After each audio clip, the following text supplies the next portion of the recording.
Hello guys, आप सभी का फिर से स्वागत है। यह इकोनॉमिक्स का घटना चक्र है और आज का टॉपिक है राष्ट्रीय आय। चलिए स्टार्ट करते हैं। आर्थिक सीमा की संकल्पना, इसके बारे में डिस्कस कर लेते हैं। क्या है राष्ट्रीय आय? लेखांकन समष्टि अर्थव्यवस्था की एक शाखा है और राष्ट्रीय आय तथा संबंधित समुच्चयों का आकलन इसका एक भाग है। राष्ट्रीय आय और इससे संबंधित कोई भी समुच्चय एक देश के उत्पादन क्रियाओं का माप है। आर्थिक सीमा के बारे में देख लेते हैं। आर्थिक सीमा क्या है, किसको बोलते हैं?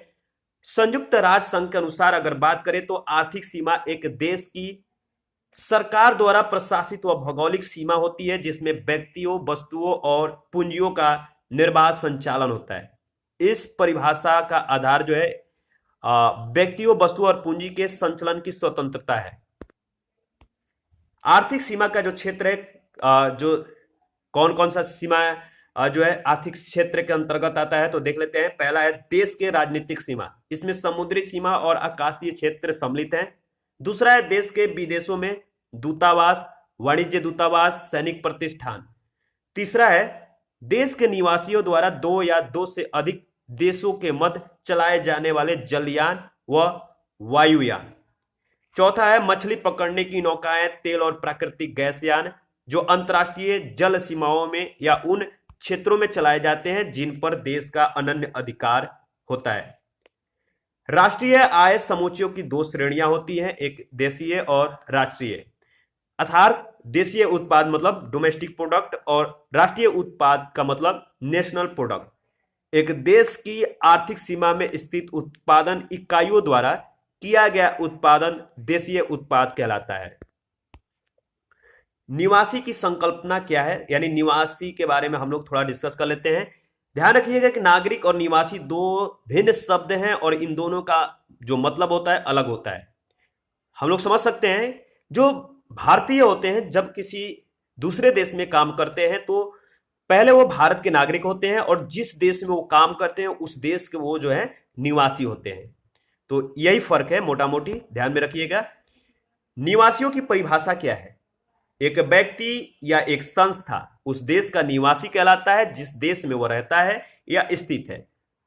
वह उसकी आर्थिक सीमाओं में जो है उसके आर्थिक हितों का जो है वह केंद्र है, तो वह जो है निवासी का कह सकते हैं कि रूप ले सकता है। आर्थिक हितों के केंद्र में दो बातें शामिल होती है। पहला, वह निवासी, निवासी का मतलब व्यक्ति या संस्था दोनों है, उस देश के आर्थिक सीमा में रहता है या स्थित है। दूसरा है उसके कमाने, खर्च करने, संचय करने की आर्थिक क्रियाएं वहीं से होती है। तो आर्थिक हितों के केंद्र में दो बातें जो शामिल होती है उसको आप जो है ध्यान में रखिएगा। इसके बाद हमारा नेक्स्ट है एक देश के निवासियों के द्वारा किया गया उत्पादन राष्ट्रीय उत्पाद कहलाता है। यह उत्पादन चाहे उस देश के आर्थिक सीमा में किया गया हो या उससे बाहर। इसकी तुलना में उन सभी उत्पादन इकाइयों द्वारा किया गया उत्पादन जो देश के आर्थिक सीमा में स्थित है देशीय उत्पाद कहलाता है, चाहे यह उत्पादन निवासियों द्वारा किया गया हो या गैर निवासियों के द्वारा। राष्ट्रीय उत्पाद और विदेशी उत्पाद के संबंध में आपको जो है बताना है कि क्या क्या संबंध है। किसी देश की आर्थिक सीमा में किया गया कुल उत्पादन घरेलू उत्पाद होता है। किसी देश के निवासियों द्वारा किया गया कुल उत्पादन राष्ट्रीय उत्पाद होता है। ध्यान से इस बात को समझिएगा, देश के आर्थिक सीमा में किया गया कुल उत्पादन घरेलू उत्पाद होता है और किसी देश के निवासियों के द्वारा किया गया कुल उत्पादन राष्ट्रीय उत्पाद होता है। राष्ट्रीय उत्पाद का दो तीन फॉर्मूला है, देख लेते हैं। राष्ट्रीय उत्पाद का मतलब होता है देशीय उत्पाद में देश के निवासियों द्वारा आर्थिक सीमा से बाहर किया गया उत्पाद को जोड़ दिया जाए और उसमें देश के आर्थिक सीमा में जो गैर या कह सकते हैं इसको इनमें से घटा दिया जाए और निवासियों द्वारा किया गया उत्पाद को जो है भी इसमें से घटा दिया जाए, तो राष्ट्रीय उत्पाद आपको जो है प्राप्त होगा। राष्ट्रीय उत्पाद का जो दूसरा फॉर्मूला है, देशीय उत्पाद को विदेशों से प्राप्त कारक आय में जोड़ दिया जाए और उसमें से विदेशों को दी गई कारक आय घटा दिया जाए तो राष्ट्रीय उत्पाद प्राप्त हो जाता है। या आप राष्ट्रीय उत्पाद एक अन्य विधि से भी निकाल सकते हैं। देशीय उत्पाद को जो है विदेशों से निबल कारक आय में जोड़ दीजिए, यानी देशीय उत्पाद प्लस विदेशों से निबल कारक आय जो है जुड़ने के बाद राष्ट्रीय उत्पाद का निर्माण करते हैं। यदि विदेशों से प्राप्त कारक आय विदेशों को दी गई कारक आय से अधिक होती है तो विदेशों से निबल कारक आय धनात्मक होगी। यदि विदेशों से प्राप्त कारक आय विदेशों को दी गई कारक आय से कम होती है तो विदेशों से निबल कारक आय ऋणात्मक होगी। इसके बाद है औद्योगिक वर्गीकरण। इसके बारे में देख लेते हैं। उत्पादन इकाइयों का अलग अलग औद्योगिक समूहों या क्षेत्रकों में सामूहिकरण औद्योगिक वर्गीकरण कहलाता है। औद्योगिकरण का जो वर्गीकरण है 3 रूपों में है। इन 3 रूपों के बारे में हम जो है डिस्कस करेंगे। प्रथम जो रूप है प्राथमिक क्षेत्र है। इस क्षेत्र में उन उत्पादन इकाइयों को शामिल किया जाता है जो प्राकृतिक संसाधनों के दोहन से उत्पादन करती हैं, जैसे कृषि, पशुपालन, मछली पकड़ना, खनिज निकालना, वानिकी। ये सारे प्राथमिक क्षेत्र के उदाहरण हैं और इनसे जो है द्वितीय क्षेत्र के लिए जो है कच्चा माल भी मिलता है। द्वितीय क्षेत्र इसके तहत क्या क्या आते हैं? इस क्षेत्र में वे उत्पादन इकाइयां शामिल की जाती है जो एक प्रकार की वस्तु को दूसरे प्रकार के वस्तु में परिवर्तित करती है, जैसे कारखाने, निर्माण, बिजली उत्पादन, जल आपूर्ति आदि इसके कुछ प्रमुख उदाहरण हैं। तृतीय क्षेत्र के तहत जो है इस क्षेत्र में वे सेवाएं आती हैं, यानी कि जो जैसे परिवहन है, व्यापार है, शिक्षा है, होटल है, सरकारी प्रशासन, वित्त आदि जो है ये तृतीय क्षेत्र हैं। यानी तृतीय क्षेत्र जो है सेवा का क्षेत्र होता है। ध्यान रखिएगा। आगे बढ़ते हैं। इसमें जो नेक्स्ट पॉइंट है, राष्ट्रीय आय लेखांकन में राष्ट्रीय आय संबंधी बहुत से समुच्चय होते हैं। कौन कौन से होते हैं? देशीय व राष्ट्रीय होते हैं। दूसरा सकल व निवल होता है। तीसरा कारक लागत पर आकलित और बाजार कीमत पर आकलित। तो पहला हम देखते हैं निबल राष्ट्रीय व देशी उत्पाद। निबल देशीय उत्पाद किससे मिलता है, किससे मिलकर बनता है? तो सकल देशीय उत्पाद में से मूल ह्रास को घटा दीजिएगा, निबल देशीय उत्पाद प्राप्त होगा। और निबल राष्ट्रीय उत्पाद कैसे प्राप्त होगा? सकल राष्ट्रीय उत्पाद में से मूल ह्रास को घटा दिया जाए तो। बाजार कीमत पर आकलन और साधन लागत पर आकलन। साधन लागत पर देशीय उत्पाद बराबर बाजार मूल्य पर देशीय उत्पाद, इसमें से अप्रत्यक्ष कर को घटा दीजिए और प्लस सरकारी सहायता, यानी सरकारी सहायता का मतलब आर्थिक सहायता जोड़ दिया जाए तो आपको जो है देशीय उत्पाद जो है आकलन लागत पे प्राप्त हो जाएगी। अप्रत्यक्ष कर और सरकारी सहायता के अंतर को निबल अप्रत्यक्ष कर कहते हैं। निबल अप्रत्यक्ष कर का जो फॉर्मूला है वह अप्रत्यक्ष कर में से सरकारी सहायता को घटा दिया जाए तो आपको निबल अप्रत्यक्ष कर प्राप्त होगा। साधन लागत पे राष्ट्रीय उत्पाद को राष्ट्रीय आय कहते हैं।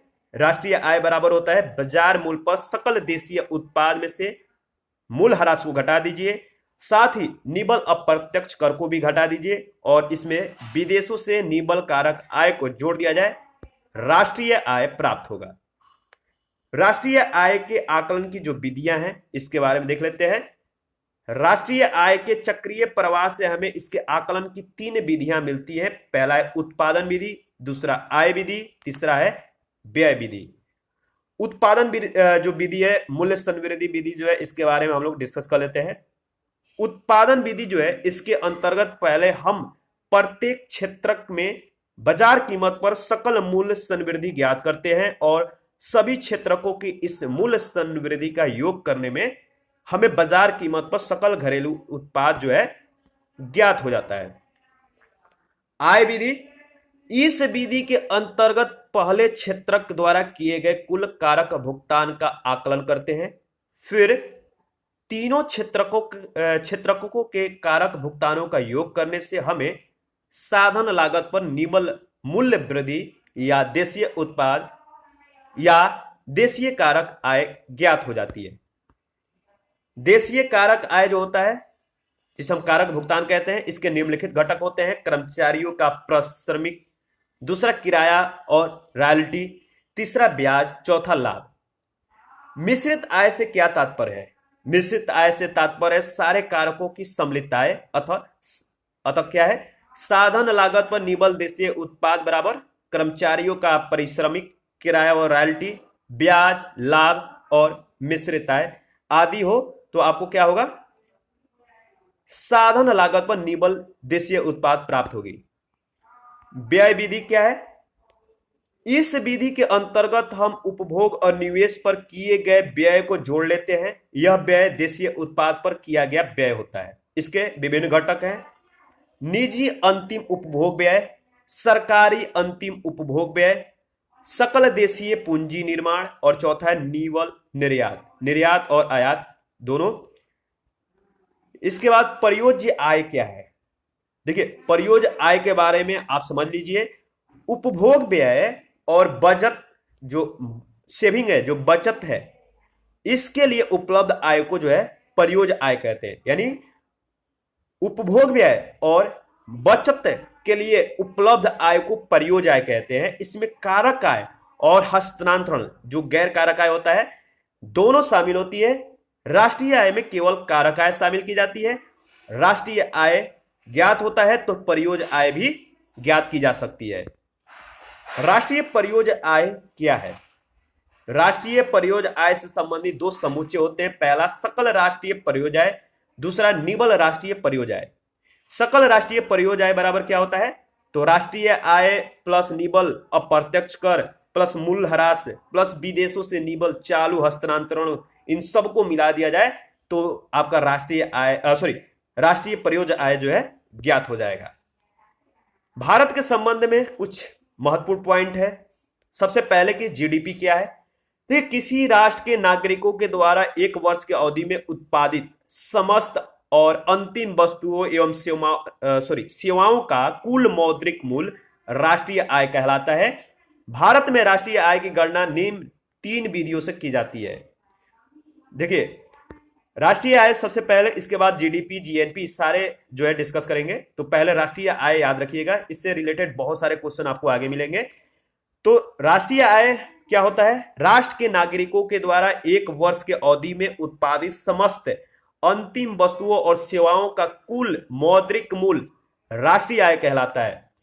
भारत में राष्ट्रीय आय की गणना है तीन विधियों से जो है की जाती है। पहला है उत्पादन विधि। उत्पादन विधि में क्या क्या चीजें सम्मिलित होती है, समस्त संसाधनों द्वारा कुल अंतिम उत्पाद जो है सम्मिलित होता है। दूसरा है आय विधि, इसमें समस्त संसाधनों द्वारा अर्जित कुल आय होता है। और तीसरा है व्यय विधि, इसमें समस्त उपभोग या व्ययों का जो है योग होता है।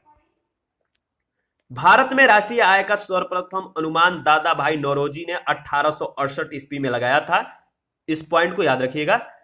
स्वतंत्रता के पूर्व भारत में विलियम डिग्वी, फिंडले सिराज, शाह एवं खंभाता, आरसी देसाई, बी नटराजन आदि ने भी राष्ट्रीय आय का अनुमान प्रस्तुत किया। स्वतंत्रता के पूर्व सर्वाधिक वैज्ञानिक अनुमान वर्ष 1931-32 में वी राव द्वारा प्रस्तुत किया गया।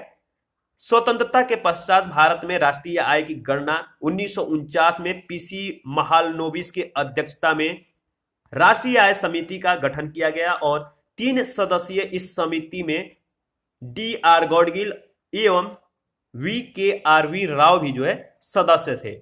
इस समिति के द्वारा 1951 में पहली बार जबकि 1945 में दूसरी बार जो है रिपोर्ट प्रस्तुत की गई। वर्तमान में राष्ट्रीय आय की गणना राष्ट्रीय सांख्यिकी कार्यालय के द्वारा जो है की जाती है, एनएसओ के द्वारा की जाती है, लेकिन इससे पहले सीएसओ के द्वारा की जाती थी। तो आप कंफ्यूज मत होइएगा, एनएसओ सीएसओ दोनों दिया जाएगा। तो आपको जो है अब जो है राष्ट्रीय आय की गणना कौन करती है, एनएसओ और सीएसओ केंद्रीय सांख्यिकी एवं कार्यक्रम कार्यान्वयन मंत्रालय के अधीन जो है कार्य करती है। राष्ट्रीय आय की अवधारणा, इनके बारे में हम लोग डिस्कस करते हैं। जीडीपी सबसे इंपॉर्टेंट है। सकल घरेलू उत्पाद किसे कहते हैं, देखिए किसी देश के भौगोलिक सीमा के भीतर एक वित्तीय वर्ष में उत्पादित समस्त और अंतिम वस्तु एवं जो सेवाएं हैं, इनका कुल मौद्रिक मूल्य उस देश का सकल घरेलू उत्पाद कहलाता है। यानी एक देश में या देश के भौगोलिक सीमा के भीतर एक वर्ष में जितने भी वस्तुएं उत्पादित होती हैं और अंतिम जो सेवाएं हैं, अंतिम वस्तुएं हैं, इनके कुल मौद्रिक मूल्य जो है उस देश के जीडीपी कहलाते हैं। तो याद रखिएगा जीडीपी किसे कहते हैं, विश्व बैंक के आंकड़े के अनुसार अगर बात किया जाए तो वर्तमान में क्रय शक्ति क्षमता जो है पीपीपी के आधार पे भारत विश्व के तीसरी जो है सबसे बड़ी अर्थव्यवस्था है। तो पहली दूसरी पे कौन है? चीन है और यूएसए है। विश्व बैंक के अनुसार जीडीपी के संदर्भ में भारत विश्व के 5वीं सबसे बड़ी अर्थव्यवस्था है जीडीपी के संदर्भ में। तो इससे 4 बड़ी अर्थव्यवस्थाएं कौन सी है? तो घटते क्रम में ध्यान रखिएगा, यूएसए है, चीन है, जापान है, जर्मनी है।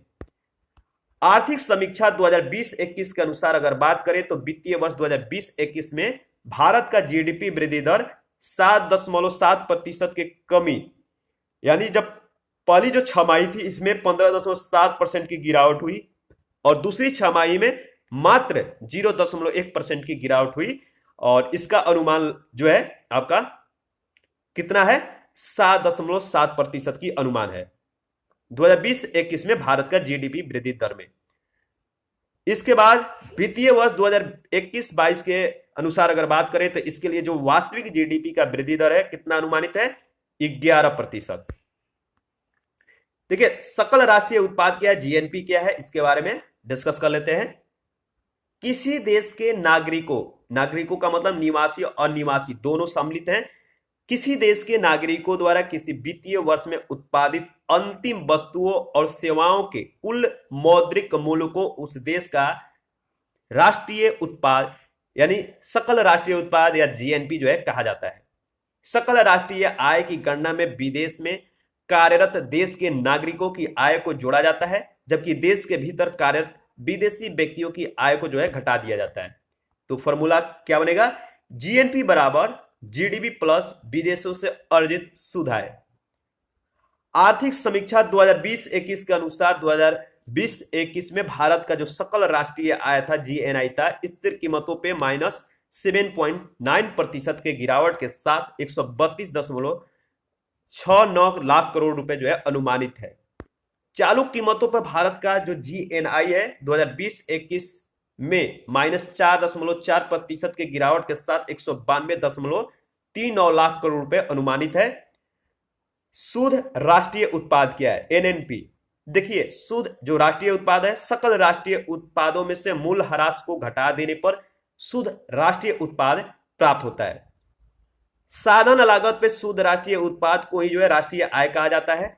आर्थिक समीक्षा 2020-21 के अनुसार 2020-21 में भारत का जो राष्ट्रीय आय यानी एनएनआई जो था स्थिर कीमतों पे -8% की गिरावट के साथ 117.18 लाख करोड़ रुपए अनुमानित है, जबकि 2019-20 में स्थिर कीमतों पे राष्ट्रीय आय 4.2% के वृद्धि के साथ 127.33 लाख करोड़ रुपए है। वर्ष 2019-20 में भारत के प्रति व्यक्ति आय स्थिर कीमत पे 94,954 रुपए, चालू कीमत पे 1,34,226 रुपए। वही 2020-21 में भारत के प्रति व्यक्ति का जो आय है स्थिर कीमतों पर 86,456 रुपए और चालू कीमतों पे 1,26,968 रुपए अनुमानित है। इसी के साथ यह जो इसका जो नोट्स था समाप्त होता है। इस पे आधारित जितने भी प्रश्न हैं, चलिए स्टार्ट करते हैं, इसका रिवीजन करते हैं। राष्ट्रीय आय आपको बताना है कि इसमें जो 4 पद दिया गया है कौन सा निरूपित करता है। तो राष्ट्रीय आय आपको अगर पता होगा कैसे ज्ञात किया जाता है तो आप इसका सही जवाब दे पाएंगे। देखिए, राष्ट्रीय आय जो होता है बाजार कीमतों पर सकल राष्ट्रीय उत्पाद, मूल्यह्रास, अप्रत्यक्ष करों को घटाकर और सब्सिडी जोड़कर जो है निकाली जाती है। तो सी ऑप्शन आपका सही जवाब है। ठीक है, आगे बढ़ते हैं। इसके बारे में हम लोगों ने अच्छे से डिस्कस किया है। सेकंड नंबर है राष्ट्रीय आय। बताइए, राष्ट्रीय आय किसका जो है उत्पाद होता है? साधन लागत पर निवल राष्ट्रीय उत्पाद जो है राष्ट्रीय आय होता है, यानी बी ऑप्शन आपका सही जवाब है। थर्ड नंबर जो क्वेश्चन है, निम्नलिखित में कौन सी एक सकल घरेलू उत्पाद यानी जीडीपी गणना करने की विधि नहीं है? तो जीडीपी के गणना करने की 3 विधियां हैं, आपको पता होगा तो आप इसका सही जवाब दे पाएंगे। कौन कौन सी विधि होती है? इसका विधि पहला है उत्पादन विधि, दूसरा आय विधि, तीसरा व्यय विधि। तो इसमें जो है ह्रासमान लागत विधि दिया गया, बी जो है आपका विधि नहीं है जीडीपी गणना करने की, ध्यान रखिएगा। 4 नंबर है कुल राष्ट्रीय उत्पाद यानी एनएनपी और सकल राष्ट्रीय उत्पाद यानी जीएनपी है? बताइए। तो देखिए इसमें जो आपको स्टार का जो साइन किया गया है वो इसलिए किया गया है कि सबसे पहले हम लोग जो है इसमें कुछ कंफ्यूजन है जो आपको मतलब कि कंफ्यूज कर सकता है, आप गलत क्वेश्चन को कर सकते हैं। पहले हम डिस्कस कर लेते हैं फिर बताते हैं कि क्यों इसको जो है स्टार किया गया है। निवल राष्ट्रीय उत्पाद जो है एनएनपी जो है नेट नेशनल प्रोडक्ट जो है, और जो जीएनपी यानी ग्रॉस नेशनल प्रोडक्ट है, इसके द्वारा राष्ट्रीय उत्पाद का मूल्य मापन किया जाता है। ये दोनों भिन्न भिन्न है। जीएनपी किसी देश के नागरिकों के द्वारा यानी देश के भीतर या बाहर कोई भी हो, देश के नागरिकों के द्वारा एक वर्ष में उत्पादित सभी अंतिम वस्तुओं और सेवाओं का मूल्य होता है, जिसमें से पूंजी ह्रास जो है घटाने से एनएनपी प्राप्त होता है। जीएनपी होता है एक वर्ष में उत्पादित सभी अंतिम वस्तुओं और सेवाओं का जो है कुल मूल्य होता है। इसमें देश के भीतर या बाहर सभी नागरिक शामिल हैं, और उसमें से आप जो है मूल ह्रास को घटा दीजिए, सॉरी पूंजी ह्रास को घटा दीजिएगा तो आपको एनएनपी प्राप्त हो जाएगा। अर्थात एनएनपी बराबर क्या होता है? जीएनपी माइनस मूल ह्रास। तो ए और डी दोनों को सही माना जा सकता है, ठीक है, इसलिए जो है आपका इस पे स्टार का साइन किया गया है।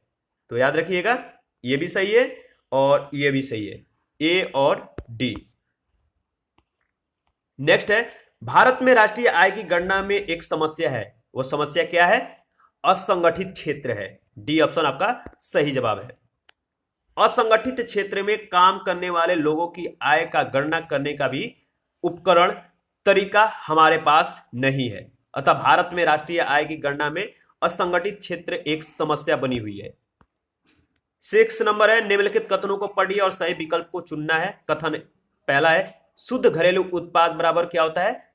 दिया है सकल घरेलू उत्पाद प्लस मूल्य ह्रास। दूसरा है, प्रति व्यक्ति आय बराबर शुद्ध घरेलू उत्पाद या राष्ट्र की कुल जनसंख्या।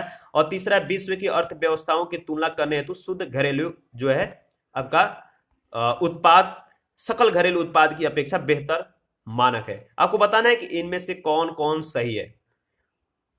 पहला गलत है यानी दूसरा तीसरा सही है। पहला क्यों गलत है तो देख लीजिए। सकल जो शुद्ध सकल घरेलू उत्पाद का अभिप्राय है एक वर्ष में एक देश की घरेलू सीमाओं के कह सकते जो घरेलू सीमाओं में निवासी हैं इनके द्वारा उत्पादित अंतिम वस्तु और सेवाओं के मौद्रिक मूल्य से है। तो शुद्ध जो घरेलू उत्पाद का मतलब है वो क्या है? एक वर्ष में एक देश की घरेलू सीमा के जो निवासी हैं, जो घरेलू सीमाओं में निवासियों द्वारा जो उत्पादित अंतिम वस्तु और सेवाओं के मौद्रिक मूल्य है, इनसे संबंधित है, जिसमें से स्थिर पूंजी के उपभोग को घटा दिया जाता है। तो सकल घरेलू उत्पाद का एक फॉर्मूला बनता है सकल घरेलू उत्पाद माइनस मूल्य ह्रास। प्रति व्यक्ति आय एक राष्ट्र या भौगोलिक क्षेत्र में रहने वाले व्यक्तियों की औसत आय होती है। प्रति व्यक्ति आय का उपयोग किसी क्षेत्र के लिए औसत प्रति व्यक्ति आय निर्धारित करने और आबादी के जीवन स्तर और गुणवत्ता के मूल्यांकन के लिए किया जा सकता है। किसी राष्ट्र के लिए प्रति व्यक्ति आय की गणना देश की राष्ट्रीय आय को उसके जनसंख्या से विभाजित करके की जाती है। किसी देश के सीमा में एक निर्धारित समय के भीतर उत्पादित सभी वस्तुओं और सेवाओं के कुल मौद्रिक मूल्य को सकल घरेलू उत्पाद यानी जीडीपी कहते हैं। यह किसी देश के घरेलू उत्पाद का व्यापक मापक होता है और इससे किसी देश की अर्थव्यवस्था के सेहत का जो है पता चलता है। इससे किसी देश की अर्थव्यवस्था के सेहत जो पता चलता है, परंतु विश्व की अर्थव्यवस्था के तुलना करने से शुद्ध घरेलू उत्पाद सकल घरेलू उत्पाद की अपेक्षा बेहतर मानक है। क्यों? क्योंकि इसमें से घिसावट मूल्य जो है घटा दिया जाता है और जिससे वास्तविक अंतिम वस्तु और सेवाओं का मूल्य जो है ज्ञात हो जाता है, पता चल जाता है। 7 नंबर है, किसी दी गई अवधि के लिए एक देश का राष्ट्रीय आय है। बताइए, ऑप्शन देखिए, इसका सही जवाब क्या होगा? इसका सही जवाब है उत्पादित अंतिम वस्तुओं और सेवाओं के मौद्रिक मूल्य के बराबर होगी। इसके बाद नेक्स्ट हमारा क्वेश्चन है, अच्छा इसके बारे में 2-3 पॉइंट है, देख लेते हैं। राष्ट्रीय आय से आशय किसी अर्थव्यवस्था में एक विशेष समय अवधि में देश के नागरिकों के द्वारा उत्पादित समस्त अंतिम और सेवाओं के कुल मौद्रिक मूल्यों से है। भारत में राष्ट्रीय आय की गणना केंद्रीय सांख्यिकी एवं कार्यक्रम क्रियान्वयन मंत्रालय के तहत जो है CSO केंद्रीय सांख्यिकी संगठन वर्तमान में राष्ट्रीय सांख्यिकी कार्यालय यानी NSO के द्वारा की जाती है। तो CSO और NSO में जो है आपको कंफ्यूज नहीं होना है, ध्यान रखना है। अभी जो गणना है कौन करती है, तो NSO वर्तमान में। 8 नंबर है, एक खुली हुई अर्थव्यवस्था में अर्थव्यवस्था का राष्ट्रीय आय है। आपको जो है CIGXM का क्रमशः अर्थ है उपभोग, निवेश, सरकारी खर्च, कुल निर्यात और कुल आयात। तो इसमें आपको रिलेशन बताना है कौन सही है। देखिए, C का मतलब उपभोग व्यय, Y का मतलब राष्ट्रीय आय, I का मतलब निवेश आय और G का मतलब सरकारी खर्च और X माइनस M का मतलब निर्यात और आयात का अंतर है। तो इसमें सही जो होगा आपका C ऑप्शन होगा, जो सही रिलेशन को दर्शाता है। 9 नंबर है, निम्नलिखित में कौन सा समायोजित सकल आय की परिभाषा के अंतर्गत आता है। इसका सही जवाब होगा कौन सा समायोजित सकल आय की परिभाषा के अंतर्गत आता है, तो ब्याज आय आता है, लाभांश आता है, विदेशी मुद्रा लाभ जो है यानी फॉरेक्स गेन जो है ये भी आता है। तो पहला, दूसरा, तीसरा आपका सही जवाब है, यानी C ऑप्शन आपका सही जवाब होगा। इसके बारे में थोड़ा बहुत डिस्कस कर लेते हैं। दूरसंचार ऑपरेटरों को केंद्र को जो है राजस्व हिस्सेदारी के रूप में लाइसेंस शुल्क और स्पेक्ट्रम शुल्क का भुगतान करना होता है, ध्यान रखिएगा। और इस राजस्व हिस्सेदारी की गणना के लिए इस्तेमाल की जाने वाली राजस्व राशि को एडजस्टेड ग्रॉस रेवेन्यू यानी AGR के रूप में जाना जाता है। डॉट के अनुसार गणना में एक टेलीकॉम कंपनियों के द्वारा अर्जित सभी राजस्व शामिल होना चाहिए, जिसमें गैर दूरसंचार स्रोत जैसे जमा ब्याज और परिसंपत्तियों की बिक्री शामिल है। हालांकि कंपनियों का मानना है कि AGR में केवल दूरसंचार सेवाओं से उत्पन्न राजस्व जो है शामिल होना चाहिए और जो गैर दूरसंचार राजस्व है इसको इससे बाहर रखा जाना चाहिए। 10 नंबर है, यदि एक दी हुई समयावधि में कीमतें तथा मौद्रिक आय दोगुनी हो जाए तो वास्तविक आय में क्या परिवर्तन होगा, बताइए। तो देखिए, दी हुई समयावधि में कीमत और मौद्रिक आय दोनों दोगुनी हो जाए तो वास्तविक आय में कोई परिवर्तन नहीं, अपरिवर्तित रहेगी। C ऑप्शन आपका सही जवाब है, यानी इसमें कोई परिवर्तन नहीं रहेगा, कोई परिवर्तन नहीं होगा। क्यों नहीं होगा, कि इसलिए कि एक दी हुई समयावधि में जो है कीमत और मौद्रिक जो आय है दोगुनी होने पर वास्तविक आय अपरिवर्तित रहेगी, क्योंकि बढ़ती हुई कीमतें बढ़ी हुई मौद्रिक आय को प्रति संतुलित कर देगी। इससे वास्तविक आय पर कोई प्रभाव नहीं पड़ेगा। 11 नंबर है, किस सैद्धांतिक रूप से यदि आर्थिक विकास की कल्पना की जाती है तो इनमें से किस एक को साधारणतः ध्यान में नहीं रखा जाता है। B ऑप्शन सही है, विश्व बैंक से वित्तीय सहायता में वृद्धि। देखिए, आर्थिक विकास में सकल घरेलू उत्पाद जो GDP है, सकल राष्ट्रीय उत्पाद यानी GNP, प्रति व्यक्ति सकल राष्ट्रीय उत्पाद में वृद्धि का जो है ध्यान रखा जाता है। 12 नंबर है, भारतीय अर्थव्यवस्था के बारे में अमर्त्य सेन के सुझावों से संबंधित निम्न कथनों पर आपको जो है विचार करना है और इसमें बताना है कि कौन सा जो है एकीकरण के साथ राष्ट्रीय बचाव होना चाहिए। पहला ऑप्शन, इससे वस्तु उन्मुख होना चाहिए। दूसरा जो है इसमें दिया गया पॉइंट, आप जो है 1 से 4 तक के पॉइंट को एक बार आप देख लीजिए, फिर इसका सही जवाब आप बताइए क्या होगा। इसका सही देखिए जवाब जो है आपका 12 का वो है B ऑप्शन, दूसरा, तीसरा और चौथा। पहला नहीं, पहला क्यों नहीं होगा, अमर्त्य सेन कल्याणकारी अर्थव्यवस्था से जो है संबंध रखते हैं और इनके अनुसार आर्थिक विकास का मुख्य लक्ष्य मानवीय विकास है। अपने इस दृष्टिकोण के कारण अमर्त्य सेन ने भारतीय अर्थव्यवस्था के संदर्भ में प्रश्नगत 2, 3 और जो 4 है कथनों की सिफारिश की थी। तो 2, 3, 4 के जो सिफारिश है आप देख लीजिए। 13 नंबर है, यह विचार की भविष्य में भारतीय नियोजन में वस्तुओं से अधिक ध्यान व्यक्तियों पर देना चाहिए व्यक्त किया गया था किनके द्वारा, तो स्पष्ट है अमर्त्य सेन के द्वारा। ऊपर में इनके बारे में जो है हम लोगों ने डिस्कस किया। 14 है, हिंदू वृद्धि दर किस वृद्धि दर से संबंधित है। ध्यान रखिएगा, इंपॉर्टेंट क्वेश्चन है। हिंदू वृद्धि दर किस वृद्धि दर से संबंधित है? आपका सही जवाब क्या है? इसका सही जवाब है, बताइए, हिंदू वृद्धि दर जो है आपका 14 का बी ऑप्शन सही है, राष्ट्रीय आय से संबंधित है। राजकृष्ण ने वर्ष 1981 में अमेरिकन इकोनॉमिक एसोसिएशन में बोलते हुए हिंदी वृद्धि दर का जो है सर्वप्रथम प्रयोग किया था। किसने सर्वप्रथम प्रयोग किया गया था? इनका नाम याद रखना है। कब किया था? 1981 में। और उनके अनुसार हिंदू परंपरा जो विकास के अनुकूल नहीं है अथवा जिसमें विकास को प्रश्रय नहीं दिया जाता है, इसके कारण ही भारतीय अर्थव्यवस्था में राष्ट्रीय आय या जीडीपी की वृद्धि दर 3.5% के जो है आसपास बनी हुई है। स्पष्ट है कि प्रोफेसर रामकृष्ण नहीं, राजकृष्ण, इनके द्वारा प्रयुक्त हिंदू वृद्धि दर राष्ट्रीय आय या जीडीपी से जो है संबंधित है।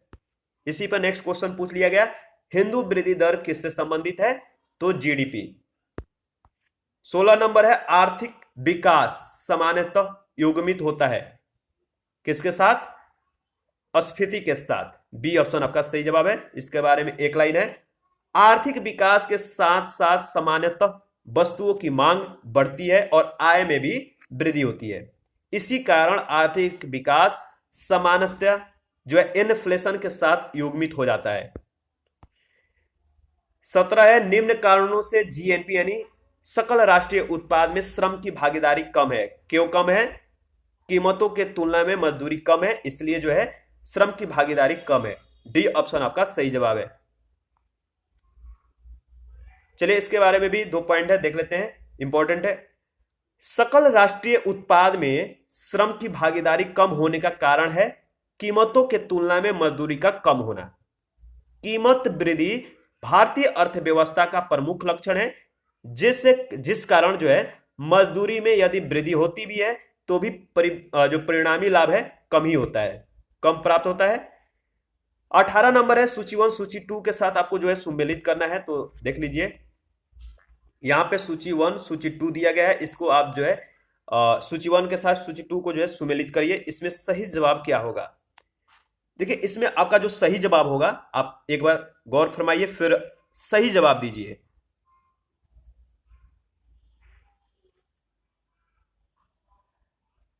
इसका सही देखिए जवाब होगा डी ऑप्शन, यानी ए का 4, ठीक है, और बी का 1, सी का आपका जो है संपोषित विकास जो है किससे संबंधित रखता है? पर्यावरण से। और जीवन की जो गुणवत्ता है वह किससे परिवर्तन है, किससे संबंधित है? वह है आपका डी का,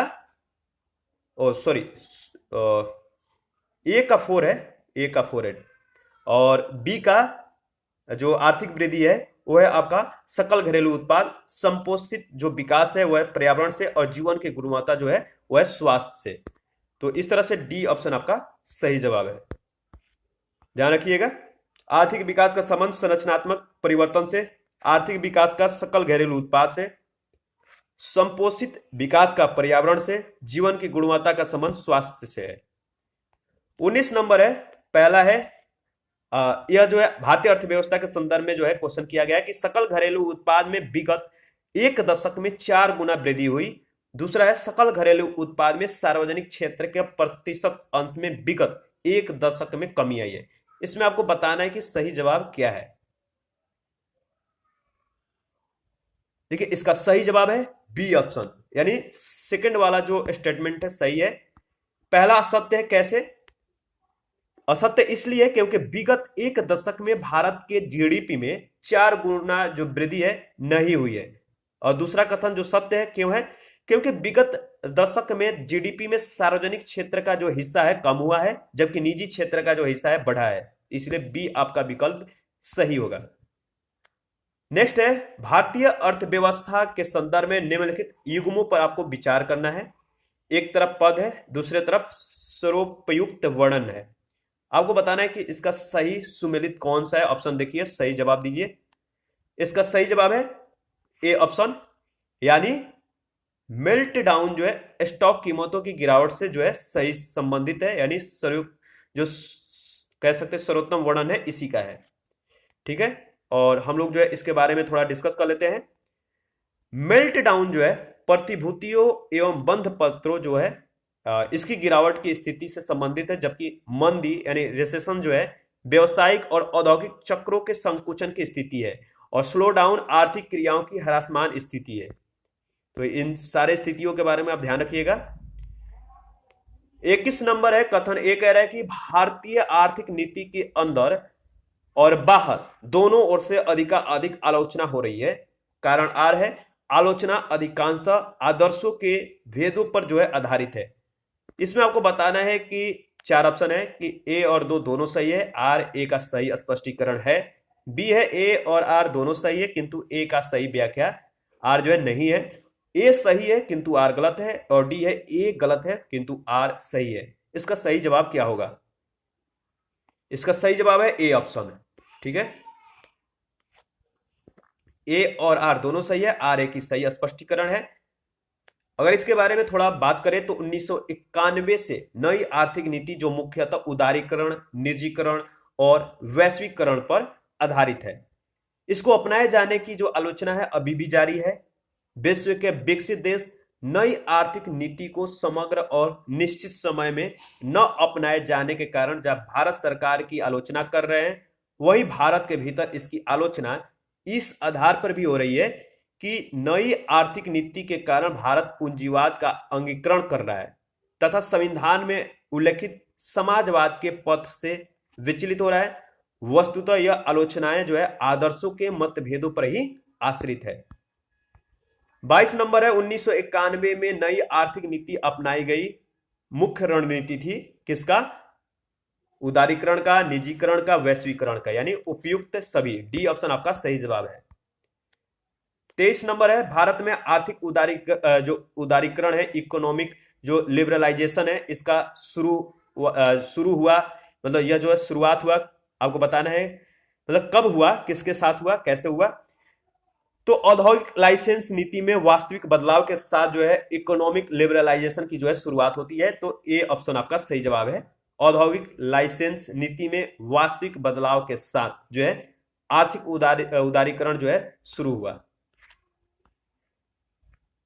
1991 में नरसिम्हा राव सरकार जब सत्ता ग्रहण की है तो इसके पश्चात अपनाई गई जो नई आर्थिक नीति थी, इसके तहत उदारीकरण का आरंभ 24 जुलाई 1991 को हुआ। 24 जुलाई 1991 को नई औद्योगिक नीति घोषित हुई और इस नीति में 18 प्रमुख उद्योगों को छोड़कर अन्य सभी उद्योगों को जो है लाइसेंस से मुक्त कर दिया गया।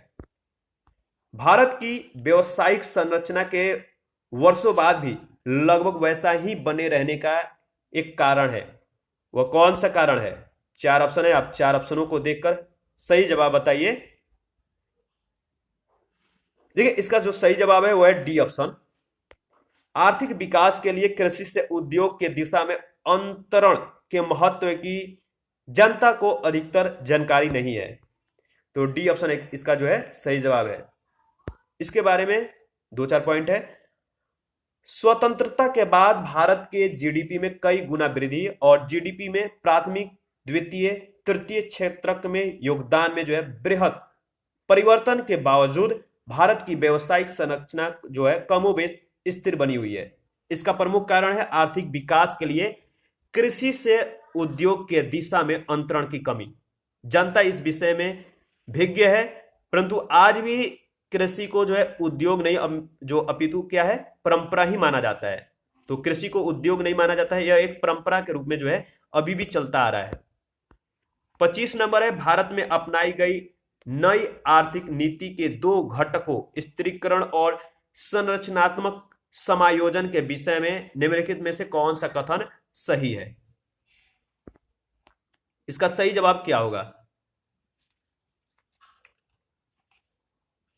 इसका सही जवाब है आपका बी ऑप्शन, यानी संरचनात्मक समायोजन क्रमिक बहुपद प्रक्रम, और जबकि स्थिरीकरण त्वरित अनुकूलन प्रक्रम है। तो बी ऑप्शन इसका सही जवाब है। भारत में अपनाई गई नई आर्थिक नीति के 2 क्रियात्मक पहलू थे, स्थिरीकरण और संरचनात्मक समायोजन। स्थिरीकरण अर्थव्यवस्था के मांग पक्ष के प्रबंधन से संबंधित है, जिसे समुद्री नहीं, मुद्रास्फीति नियंत्रण, राजकोषीय आपका जो समायोजन है, जो फिस्कल मैनेजमेंट है, भुगतान संतुलन के क्षेत्रक है, ये चीजें शामिल है। संरचनात्मक समायोजन अर्थव्यवस्था के पूर्ति पक्ष के प्रबंधन से जो है संबंधित है, जिसमें व्यापार, पूंजी प्रवाह में सुधार, औद्योगिक विनियंत्रण, विनिवेश, वित्तीय क्षेत्र सुधार इत्यादि सम्मिलित है। स्थिरीकरण और संरचनात्मक समायोजन एक दूसरे के पूरक हैं, और संरचनात्मक समायोजन पूर्ति पक्ष है, इससे संबंधित होने के कारण स्थिरीकरण की अपेक्षा अधिक समय लेता है। नेक्स्ट है 26 नंबर, भारतीय अर्थव्यवस्था के उदारीकरण का अग्रदूत किसको कहा जाता है? तो डॉक्टर मनमोहन सिंह को।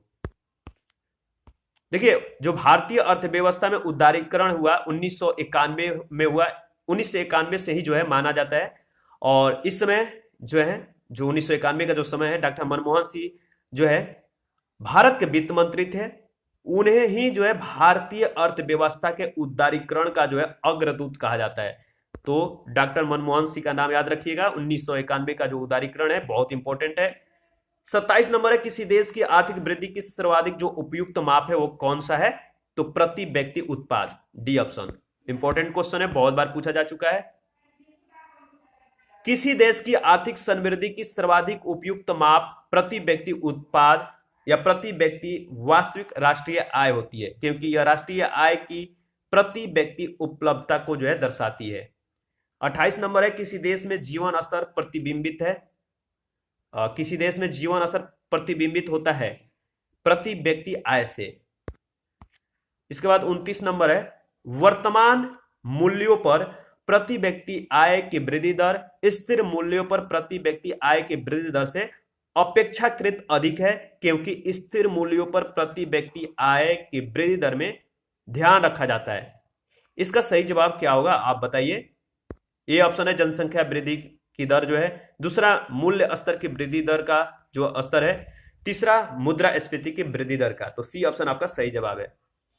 वर्तमान मूल्यों पर प्रति व्यक्ति आय में से मुद्रास्फीति की जो वृद्धि दर है, मुद्रास्फीति की वृद्धि दर जो है, इसको घटाने पर स्थिर मूल्यों पर प्रति व्यक्ति आय प्राप्त होती है। स्पष्ट है कि वर्तमान मूल्यों पर प्रति व्यक्ति आय के वृद्धि दर का मूल्य स्थिर कीमतों पर प्रति व्यक्ति आय के वृद्धि दर के मूल्य के अपेक्षा अधिक होगा। यह अंतर मुद्रास्फीति के दर के मूल्य के बराबर होगा।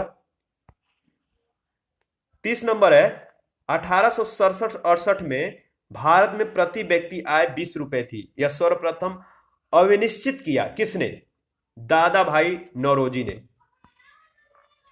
नेक्स्ट है, 1949 में भारत सरकार द्वारा नियुक्त राष्ट्रीय आय समिति का अध्यक्ष इनमें से कौन थे? सही जवाब है पीसी महालनोबिस। 1949 में भारत सरकार द्वारा नियुक्त राष्ट्रीय आय समिति के अध्यक्ष पीसी महालनोबिस थे। डॉक्टर आर गॉडगिल और वी के आर वी जो राव थे, ये इस समिति के सदस्य थे। ये दोनों लोग का नाम याद रखिएगा। 32 नंबर है, किसी अर्थशास्त्री ने भारत में सबसे पहले वैज्ञानिक दृष्टि से राष्ट्रीय आय की गणना की? किसने की थी? तो वी के आर वी राव ने।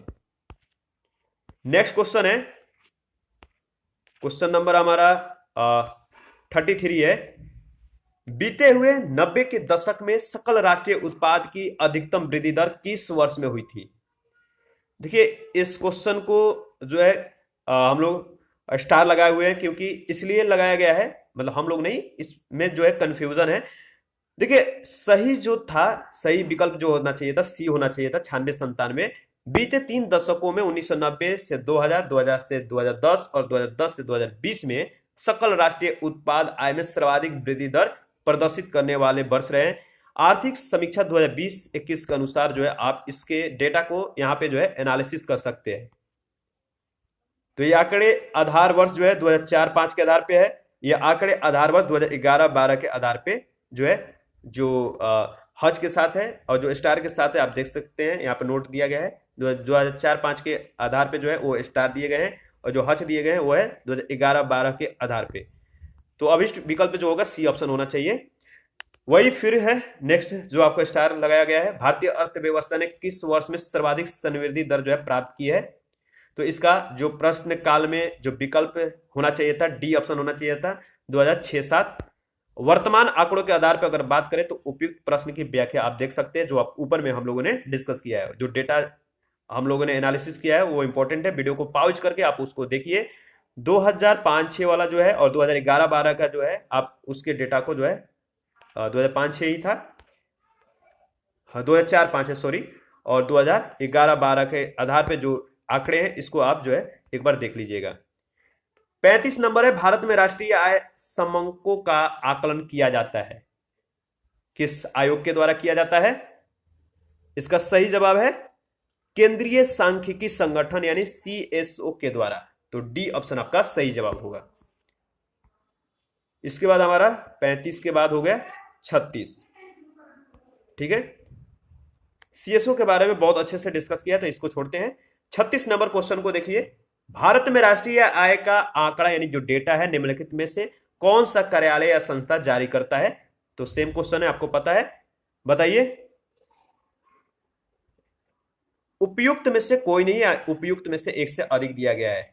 ऊपर में जो हम लोगों ने डिस्कस किया था, देखिए इसमें सीएसओ और जो है एनएसओ भी दिया गया है। तो ई ऑप्शन आपका सही जवाब है। भारत में राष्ट्रीय आय का जो प्राकलन किया जाता है किस आयोग के द्वारा किया जाता है? तो केंद्रीय सांख्यिकी संगठन के द्वारा। भारत की राष्ट्रीय आय कौन अनुमानित करता है? सेम क्वेश्चन है, केंद्रीय सांख्यिकी संगठन के द्वारा जो है अनुमानित किया जाता है। 39 भी सेम क्वेश्चन है, भारत में राष्ट्रीय आय की गणना निम्नलिखित में किसके द्वारा की जाती है? तो केंद्रीय सांख्यिकी संगठन के द्वारा। इसके बाद हमारा 40 नंबर क्वेश्चन है, भारत में पूंजी निर्माण के आंकड़े एकत्रित करने का काम कौन करता है, किनको सौंपा गया है? भारतीय रिजर्व बैंक और केंद्रीय सांख्यिकी संगठन को। तो ए ऑप्शन आपका सही जवाब है। 41 है, केंद्रीय सांख्यिकी संगठन के द्वारा 1999 में जारी की गई नई जीडीपी श्रृंखला निम्नलिखित में से किस एक वर्ष के आधार कीमत के संदर्भ में है? तो 1993-94 आपका सही जवाब होगा। इसके बारे में एक दो पॉइंट है, सीएसओ ने फरवरी 1999 में राष्ट्रीय आय मापन का जो आधार वर्ष 1980-81 से बदल के 1993-94 कर दिया था। वर्तमान में राष्ट्रीय आय मापन का जो आधार वर्ष है, याद रखिएगा 2011-12 है। वो वर्तमान का जो है सही जवाब है सी ऑप्शन, सॉरी वर्तमान उस समय का जो वर्तमान था, और अभी का जो बात करें 2011-12 के आधार पर हम लोग जो है इसका सही जो है उत्तर देंगे 11-12। तो ये कब का क्वेश्चन था? 2000-2004 का दो क्वेश्चन था, यानी दो बार पूछा गया था। तो उस समय का जो है वह वर्तमान था, और अभी का जो वर्तमान है वह 2011-12। भारत में हाल ही में राष्ट्रीय आय के माप में क्या बड़ा परिवर्तन किया गया है? आधार वर्ष और गणना विधि दोनों में जो है बदलाव किया गया है, यही जो है इसमें बड़ा परिवर्तन किया गया है। देखिए राष्ट्रीय आय के मापन में जो 2004-5 आधार वर्ष थे, इनके बजाय अब 2011-12 जो है आधार वर्ष माना गया है, और जीडीपी के स्थान पे अब जो है जीवीए यानी ग्रॉस वैल्यू एडेड की गणना की जाने लगी। आधार वर्ष और गणना भी दोनों में जो है बदलाव किया गया है। 43 नंबर है, नई जीडीपी आंकड़ों के आधार पे 2004-5 के स्थान पे बदलकर क्या कर दिया गया है? तो सेम क्वेश्चन है, 2011-12 है जो वर्तमान के अनुसार अभी सही जवाब है। इसके बाद हमारा जो क्वेश्चन है 43 के बाद 44 है, इस समय 2015 से भारत के राष्ट्रीय आय के आकलन के लिए निम्नलिखित में से कौन सा वर्ष आधार वर्ष के रूप में प्रयुक्त हो रहा है? तो सेम क्वेश्चन है 2011-12। 45 नंबर है, भारत में स्थिर मूल्यों पर सकल घरेलू उत्पाद के प्राकलन के लिए वर्तमान में आधार वर्ष क्या है? तो उस समय जो क्वेश्चन पूछा गया था 2009 में, तो 2000 जो 11-12 है इसको हम लोग सही नहीं बता, मतलब कि यहां पे ऑप्शन भी नहीं दिया गया है। तो जीडीपी के प्राकलन के लिए जो वर्तमान में आधार वर्ष था वो 1999-2000 था। तो ए ऑप्शन इसका अनुसार सही है। ग्रॉस डोमेस्टिक प्रोडक्ट के जो आकलन है इसके लिए केंद्रीय सांख्यिकी संगठन सीएसओ द्वारा जो है 1999-2000 को आधार वर्ष के रूप में प्रयोग किया गया था, और वर्तमान में 2011-12 को जो आधार वर्ष के रूप में प्रयोग किया जा रहा है। तो ध्यान रखिएगा, भारत में राष्ट्रीय आय के मापने का जो निम्नलिखित में आधार वर्ष है कौन सा है? तो आधार वर्ष क्या है? ये 2010 का क्वेश्चन है, इसमें 2011-12 नहीं दिया गया, तो ऑप्शन है सी ऑप्शन 2004-5 है। अगर 2011-12 देता तो जो है आपका मतलब ये 2010 का क्वेश्चन है तो 2004-5 ही सही होगा, जबकि वर्तमान में आधार वर्ष 2011-12 सही है। 47 है, भारत का आर्थिक सर्वेक्षण प्रत्येक वर्ष सरकारी तौर पर प्रकाशित किया जाता है, किसके द्वारा? भारत सरकार के वित्त मंत्रालय के द्वारा। भारत के आर्थिक सर्वेक्षण का जो प्रत्येक वर्ष है सरकारी तौर पर प्रकाशन भारत के वित्त मंत्रालय के आर्थिक विभाग के द्वारा किया जाता है। आर्थिक सर्वेक्षण में अर्थव्यवस्था के नीतिगत समीक्षा प्रस्तुत की जाती है। इसमें पिछले वित्तीय वर्ष में अर्थव्यवस्था के प्रदर्शन से संबंधित तथ्य और आंकड़े भी संग्रहित होते हैं। ठीक है, इसके बाद नेक्स्ट क्वेश्चन है हमारा 48। निम्न में से कौन सा आर्थिक वृद्धि का परिचायक है? वार्षिक प्रति व्यक्ति आय में सुस्थिर वृद्धि जो है यह आर्थिक वृद्धि का परिचायक है। बी ऑप्शन आपका सही जवाब है। इसके बारे में 2 पॉइंट है, देख लेते हैं।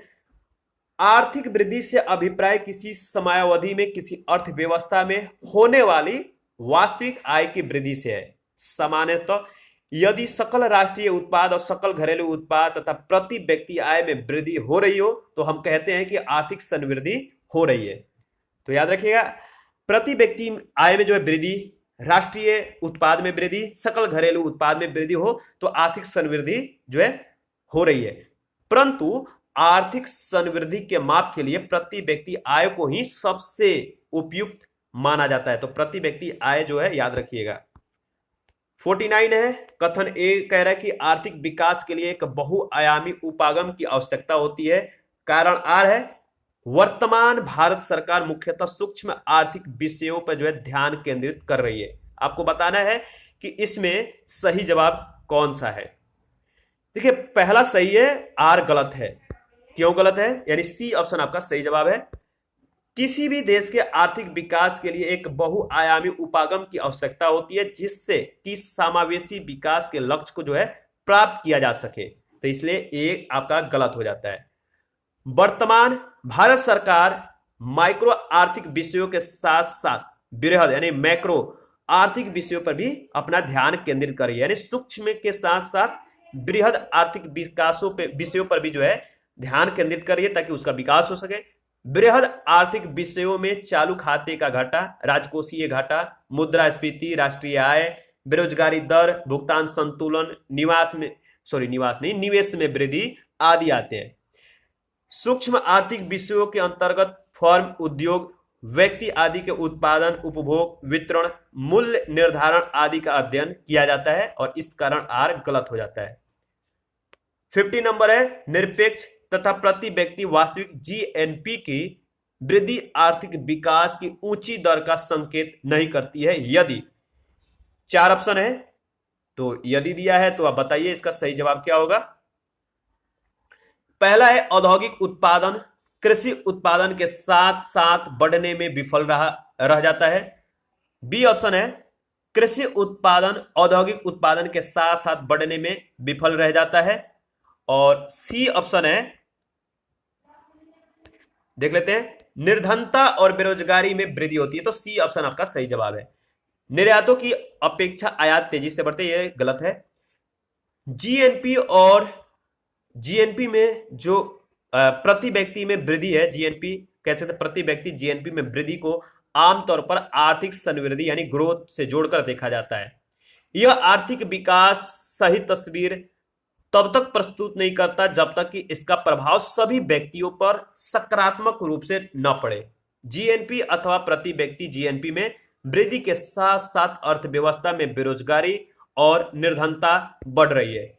इसका तात्पर्य यह है कि अर्थव्यवस्था में आय का संकेंद्रण कुछ ही लोगों के पास हो रहा है और इस अर्थव्यवस्था में उच्च आर्थिक विकास जो है कह सकते हैं नहीं माना जा सकता है। इससे अर्थव्यवस्था में जो आर्थिक विकास है उच्च नहीं है, क्योंकि इससे सभी लोगों के जीवन की गुणवत्ता में जो है सुधार नहीं होता है। 51 है, भारत सरकार द्वारा 2011 में प्रसारित आंकड़ों के अनुसार भारतीयों के प्रति व्यक्ति आय में वर्ष 2009-10 में 14.5% की जो है वृद्धि हुई। प्रति व्यक्ति आय क्या है, निकटतम सैकड़ों में आपको जो है बताना है। देखिए, आर्थिक समीक्षा 2012-13 के अनुसार अगर बात करें तो 2009-10 में चालू मूल्यों पर प्रति व्यक्ति आय जो था 46,249 रुपए थी। जो आर्थिक समीक्षा 2020-21 में बदल के वर्ष 2009-10 में 49,402 रुपए हो गया। यह विकल्प में दिए गए आंकड़े प्रश्नकाल और वर्तमान के आंकड़ों से सुमेलित नहीं है, इसलिए जो है यह जो क्वेश्चन में जो ऑप्शन दिया गया है सही नहीं है। आर्थिक समीक्षा 2020-21 के अनुसार 2020-21 में स्थिर और चालू कीमतों पर प्रति व्यक्ति आय कितना है? 86,456 रुपए, 86,456 रुपए है और 1,26,968 रुपए है। किस पे? स्थिर और चालू कीमतों पर प्रति व्यक्ति आय। जबकि 2019-20 में स्थिर और चालू कीमत पे जो आय थी क्रमशः कितने थी बताइए? 94,954 रुपए और 1,34,226 रुपए। तो याद रखिएगा 2013-14 में भारत में प्रचलित कीमतों पर साधन लागत पर प्रति व्यक्ति विशुद्ध राष्ट्रीय आय थी, कितनी थी बताइए? देखिए इसका जो सही जवाब है इसमें से कोई नहीं है, ई ऑप्शन। 2014-15 के अनुसार 2013-14 में भारत प्रचलित और स्थिर कीमत पर प्रति व्यक्ति शुद्ध राष्ट्रीय आय जो थी 80,388 रुपए और 69,959 रुपए नई श्रृंखला जो है अनुमान थी।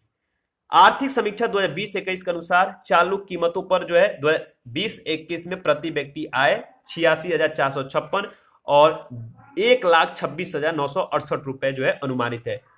जबकि 2019-20 में यह स्थिर और चालू कीमत पे जो आए हैं 94,954 रुपए और 1,34,226 रुपए अनुमानित थी। तो सेम क्वेश्चन था, इसके बारे में ऊपर में हम लोगों ने डिस्कस किया था, तो इसलिए इसका सही जवाब जो है ऑप्शन में नहीं था, ई ऑप्शन था। कोई आंकड़ा जो है डेटा जो दिया गया था उसमें नहीं मिला। 53 है 1951-52 से 2015-16 की अवधि में किस वर्ष में स्थिर कीमतों पर भारत की प्रति व्यक्ति आय की वृद्धि दर सर्वाधिक रही है? तो 2007-8। देखिए 2007-8 इसलिए इसका सही जवाब है कि 1951-52 से 2015-16 की अवधि में स्थिर कीमतों पे जो भारत की सर्वाधिक प्रति व्यक्ति आय की वृद्धि दर थी वर्ष 2007-8 में दर्ज की गई थी, सबसे ज्यादा दर्ज की गई।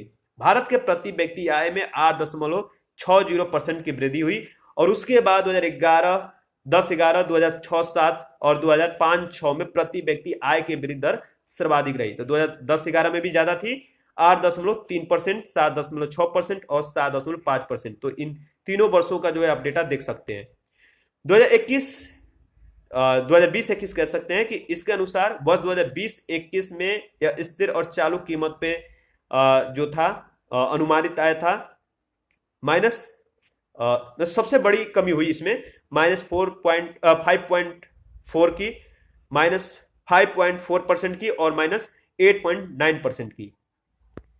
तो आगे बढ़ते हैं, नेक्स्ट है 2010-11 में निम्न में से कौन सी एक भारत में प्रति व्यक्ति आय है? इसका सही जवाब होगा 35,993 रुपए 2004-5 के कीमतों के आधार पे।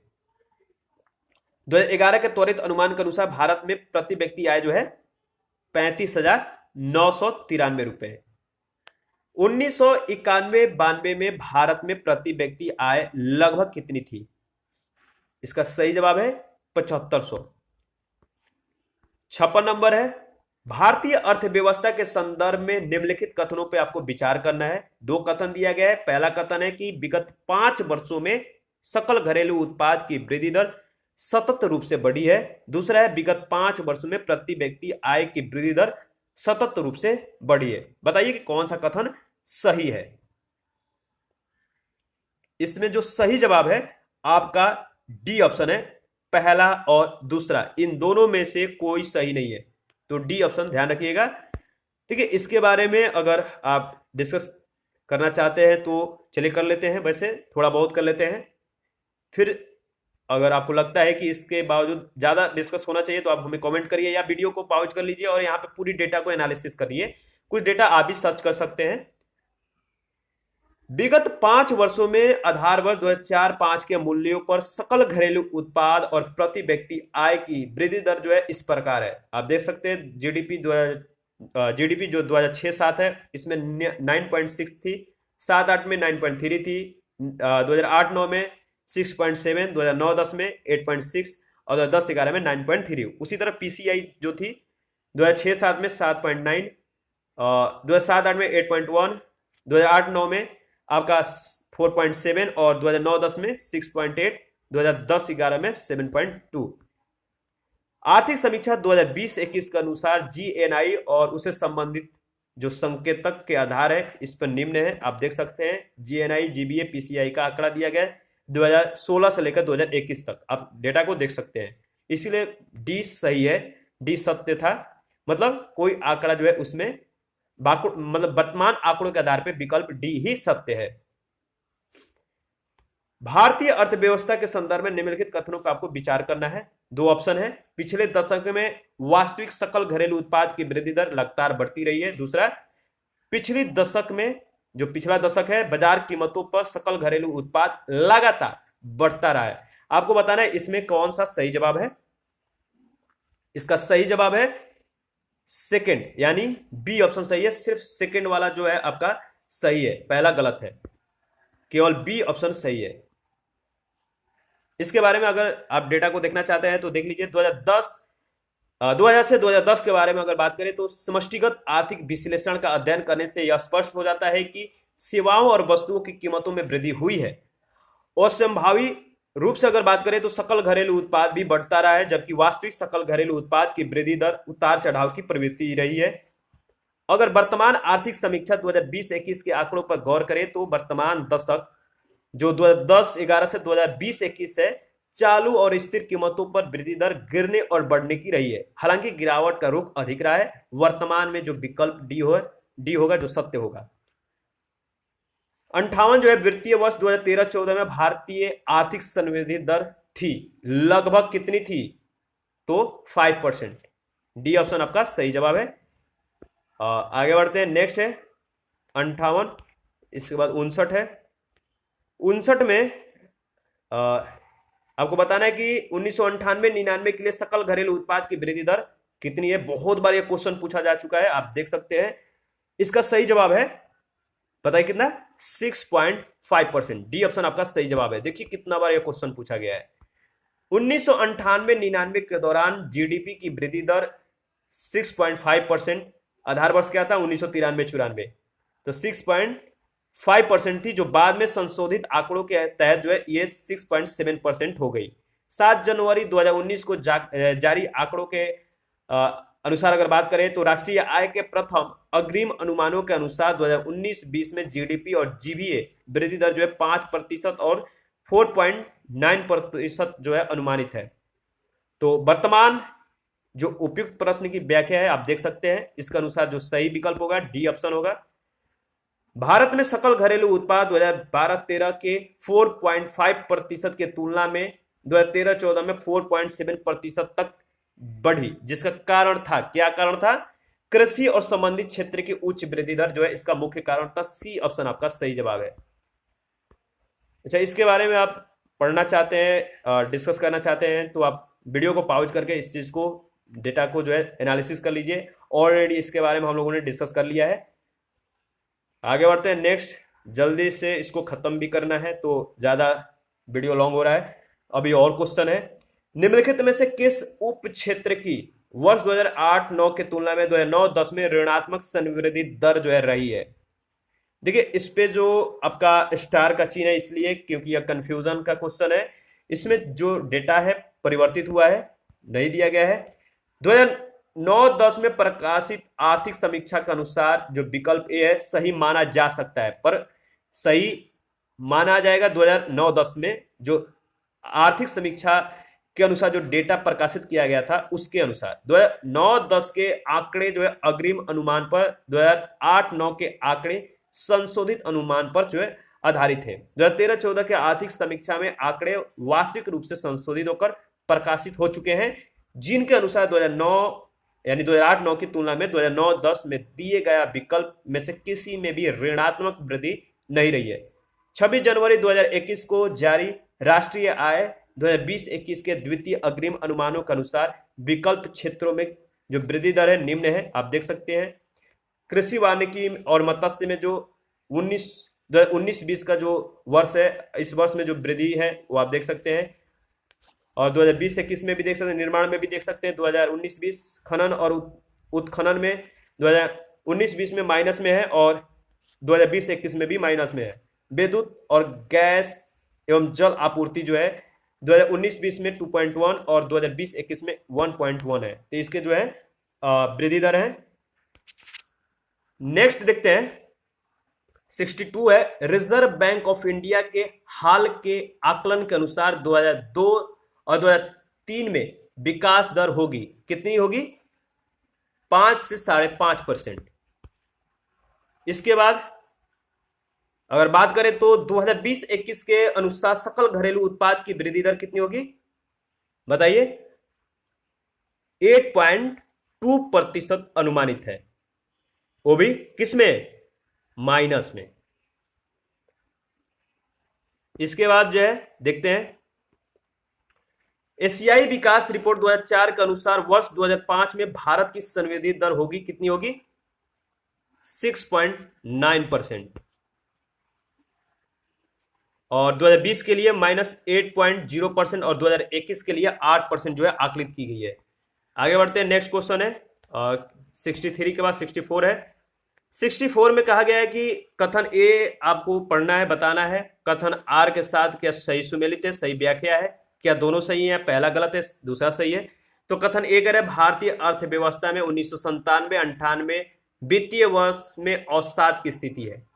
कारण आर कह रहा है कि निकट भूतकाल में सार्वजनिक निवेश में कमी आई है। आपको बताना है कौन सा कुट सही उत्तर है। इसका सही जवाब है बी ऑप्शन। ए और आर दोनों सही है, बट आर ए की सही व्याख्या नहीं है। कैसे? 1997-98 में भारतीय अर्थव्यवस्था की वृद्धि दर जो है वो 4.3% थी, जो वर्ष 1996-97 में प्राप्त की गई वृद्धि दर जो है 8% के अपेक्षा काफी कम है। 1997-98 में सार्वजनिक क्षेत्र का निवेश वर्तमान बाजार कीमतों पर सकल घरेलू उत्पाद का 6.6% था, जो 1996-97 में 7.5% और 1995-96 में जो है 7.7% की अपेक्षा कम था। इस प्रकार कथन कारण दोनों सही है, परंतु कथन कारण जो है कथन की स्पष्ट व्याख्या नहीं कर रहा है। कथन ए है पिछले 15 वर्षों में भारतीय अर्थव्यवस्था ऊंची औसत सकल राष्ट्रीय उत्पाद वृद्धि दर पर पहुंच गई है। और कारण आर है इस अवधि में बचत अनुपात में निरंतर वृद्धि हुई है। तो बताइए दोनों में से कौन सही है? क्या दोनों एक दूसरे का व्याख्या कर रहे हैं? देखिए इसमें जो पहला जो स्टेटमेंट है कि पिछले 15 वर्षों में भारतीय अर्थव्यवस्था ऊंची औसत सकल राष्ट्रीय उत्पाद वृद्धि दर पर पहुंच गई है, पहला सही है। दूसरा भी सही है, इस अवधि में बचत अनुपात में निरंतर वृद्धि हुई है, और आर ए की सही व्याख्या करता है। तो ए ऑप्शन आपका सही जवाब है। इसके बारे में हम लोग डिस्कस भी करेंगे, इंपॉर्टेंट है।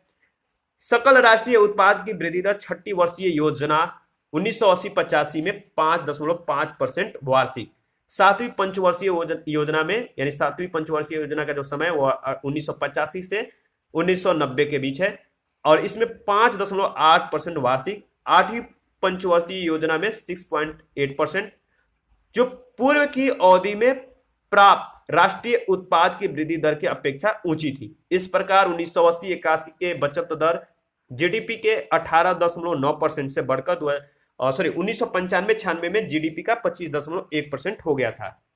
इस तरह से जो है दोनों सही हैं और आर की सही व्याख्या करते हैं। देखिए वर्ष 2000 से 2015 की अवधि में अगर बात करें तो भारतीय अर्थव्यवस्था कमोबेश यही स्थिति रही है। अर्थव्यवस्था की जो स्थिति है 2000 से 2015 के बीच में, मतलब कमोबेश कह सकते हैं कि लमसम इतना ही बना हुआ है। वर्तमान की बात की जाए तो कोविड-19 से पूर्व भारतीय अर्थव्यवस्था जो है वैश्विक स्तर पर सबसे तीव्र वृद्धि दर हासिल करने वाली अर्थव्यवस्था रही है, जबकि कोविड-19 के बाद भारतीय अर्थव्यवस्था की वृद्धि दर में तेजी से जो है गिरावट आ गई, यानी गिरावट दर्ज की गई है। तेजी क्या मतलब गिरावट इसमें जो है ध्यान रखना है कि हुई है, आप सभी को पता है कि इसमें गिरावट जो है हो गई है।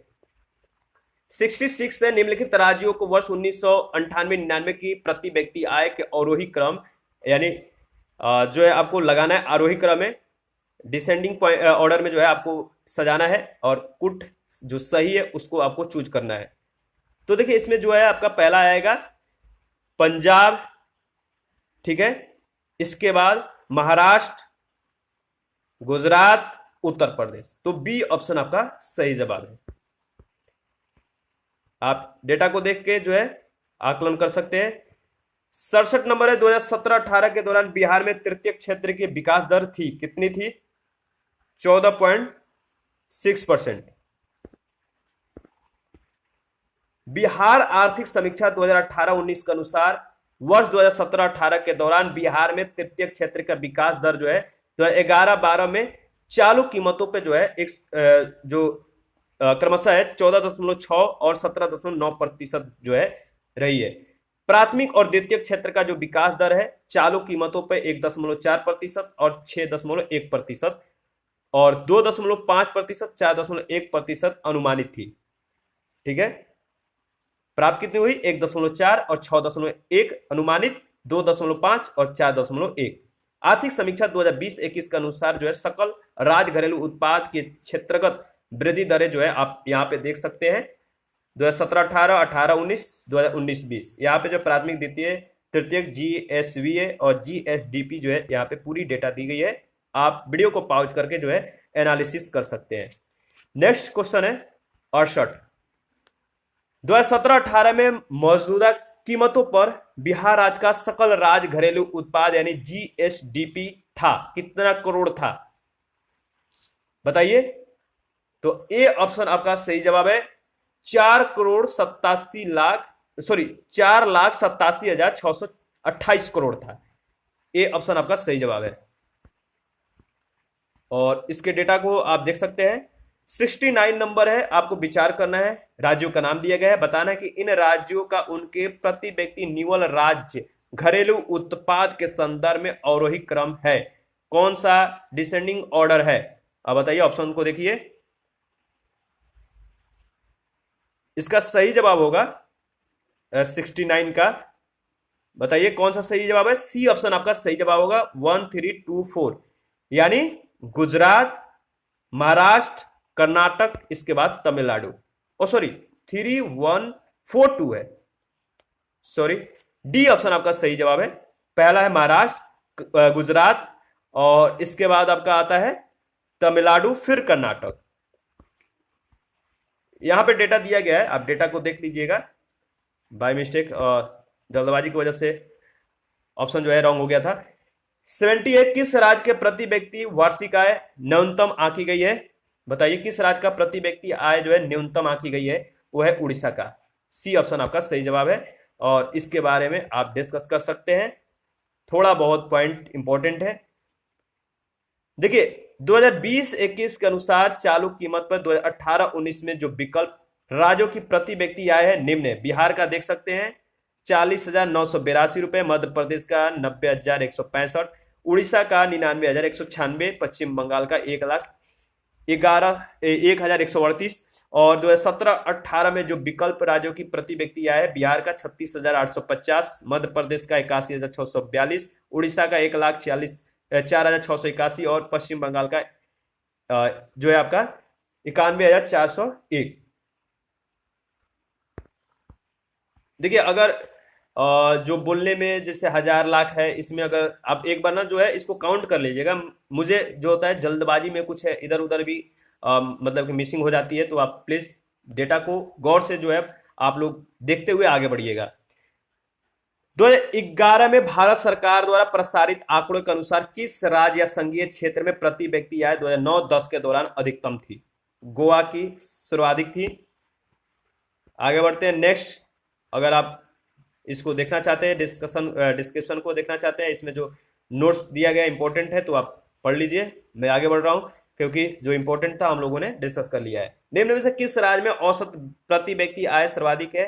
तो पंजाब का औसतन जो है प्रति व्यक्ति आय सर्वाधिक है 2020-21 के अनुसार। 2018-19 में देश में गोवा की औसत प्रति व्यक्ति आय जो थी सर्वाधिक थी और बिहार के सबसे न्यूनतम थी। जो 73 है, निम्नलिखित में से किस राज्य में औसत प्रति व्यक्ति आय जो है आपका सर्वाधिक है? हरियाणा का है और इसका डेटा आप देख सकते हैं। आगे बढ़ते हैं।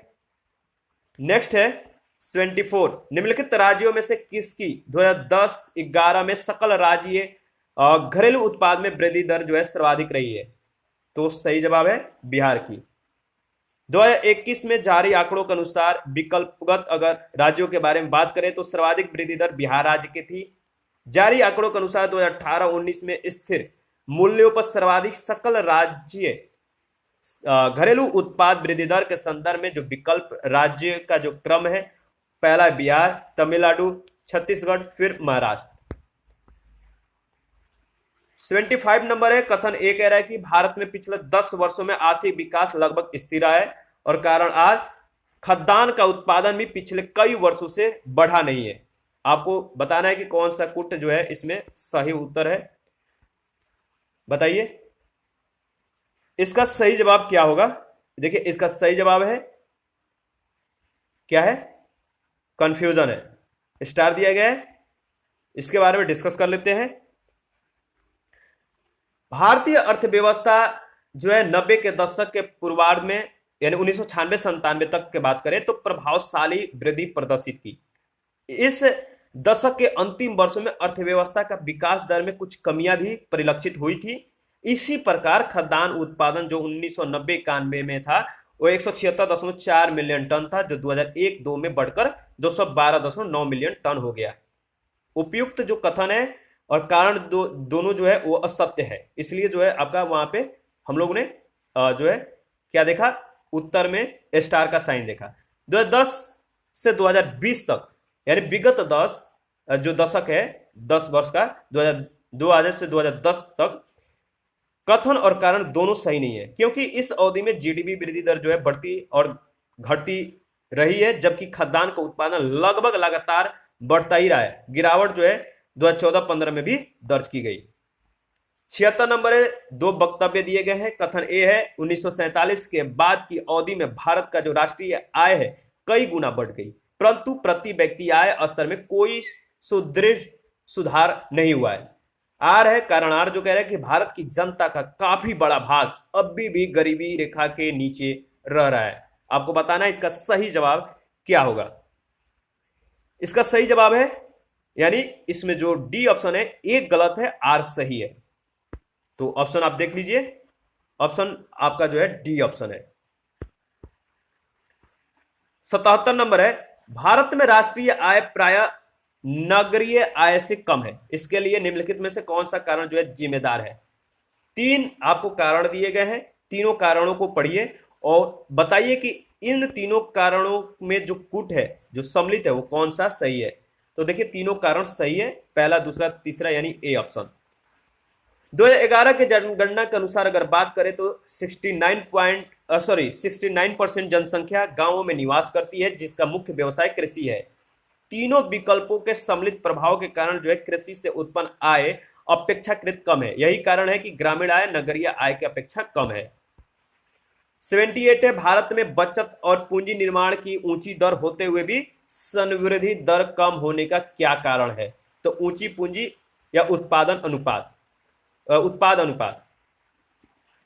देखिए उत्पादन की इकाई प्राप्त करने के लिए लगी पूंजी की मात्रा को पूंजी उत्पाद अनुपात कहते हैं। देश में अनुपात जितना कम होगा देश उतना ही अधिक आर्थिक वृद्धि दर प्राप्त कर सकेगा। वहीं अल्प विकसित और विकासशील देशों में पूंजी उत्पाद अनुपात काफी उच्च रहता है, इसलिए देश की वृद्धि दर जो है नीची रहती है। भारत में विकास दर के अपेक्षित स्तर को न प्राप्त कर पाने का जो एक प्रमुख कारण है वो क्या है? उच्च पूंजी उत्पाद अनुपात। ठीक है, और आगे बढ़ते हैं हम लोग, नेक्स्ट क्वेश्चन देखते हैं।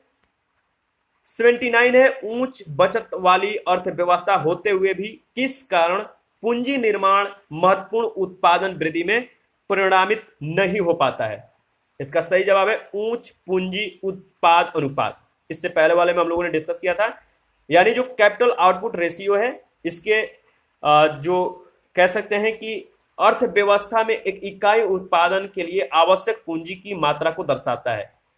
किसी अर्थव्यवस्था का जो पूंजी उत्पाद अनुपात है अधिक होता है तो इसका अर्थ यह होगा कि उत्पादन प्रक्रिया जो है कम दक्ष है, अर्थात एक इकाई के उत्पादन के लिए अधिक पूंजी का उपयोग होता है, और इसके विपरीत निम्न पूंजी उत्पाद अनुपात उत्पादन प्रक्रिया को जो है दक्षता को जो है उत्पादन प्रक्रिया की जो दक्षता है इसको दर्शाता है। क्योंकि अब कम पूंजी के प्रयोग द्वारा जो है कई इकाई जो है एक इकाई उत्पादित की जा सकती है। मतलब कह रहा है कि अब कम पूंजी के प्रयोग के द्वारा ही एक इकाई जो है उत्पादित की जा सकती है। यदि अर्थव्यवस्था में ऊंची पूंजी उत्पाद अनुपात है तो उसकी जो उस अर्थव्यवस्था में अधिक बचत है, अधिक निवेश से भी अत्यधिक उत्पादन जो है प्राप्त नहीं हो पाता है, क्योंकि प्रत्येक इकाई के उत्पादन में अधिक पूंजी निवेशित करना होता है। 80 नंबर है, आपको बताना है कि निम्नलिखित में से कौन से मुख्य कारणों से जो है भारत में प्रति व्यक्ति आय में वृद्धि की जो दर है वो धीमी है। 4 ऑप्शन है, आप देख सकते हैं, 4 स्टेटमेंट भी है, आपको चयन करके कूट को जो है बताना है कि कौन सा सही कूट है। पहला है उच्च पूंजी उत्पाद अनुपात, क्या यह सही है? यह सही है। दूसरा है जनसंख्या वृद्धि की ऊंची दर, यह भी सही है। पूंजी निर्माण की ऊंची दर, क्या यह सही है? बताइए। तो यह भी सही है। वित्तीय घाटे का ऊंचा स्तर, यह सही नहीं है। तो आपका पहला दूसरा तीसरा, सॉरी पहला दूसरा इसका ऑप्शन होगा। हम लोगों ने एक क्वेश्चन छोड़ दिया शायद, 81 का हम लोगों ने डिस्कस किया था। हाँ, डिस्कस किया था, डी ऑप्शन इसका सही जवाब था। और ओहो नहीं नहीं नहीं, 79 80 में हम लोगों ने, हाँ 80 हम लोगों ने डिस्कस अब किया है। तो हाँ, इसका जो सही उत्तर होगा डी ऑप्शन होगा। सॉरी, इसमें पहला और आपका दूसरा है। पूंजी निर्माण की ऊंची दर जो है यहाँ पे नहीं है, और इसके बारे में आप डिस्कस करते हैं। 81 जो है उत्तर प्रदेश में प्रति व्यक्ति आय की निम्नता के कारण जो है आपको बताना है। इसके बारे में निम्न कथनों पर विचार करके बताना है। निम्नता के कारणों के बारे में आपको बताना है कि क्या पहला जो ऑप्शन दिया गया तेजी से बढ़ती जनसंख्या है, दूसरा साहसीपन का अभाव है, तीसरा अपर्याप्त जो है अधोसंरचनात्मक सुविधाएं हैं, और चौथा कृषि का आधुनिकीकरण। तो देखिए इसमें जो निम्नतम कारणों के बारे में अगर बात करें प्रति व्यक्ति आय के लिए, तो वह है पहला, दूसरा और तीसरा, यानी 81 का जो है आपका बी ऑप्शन सही है। ठीक है।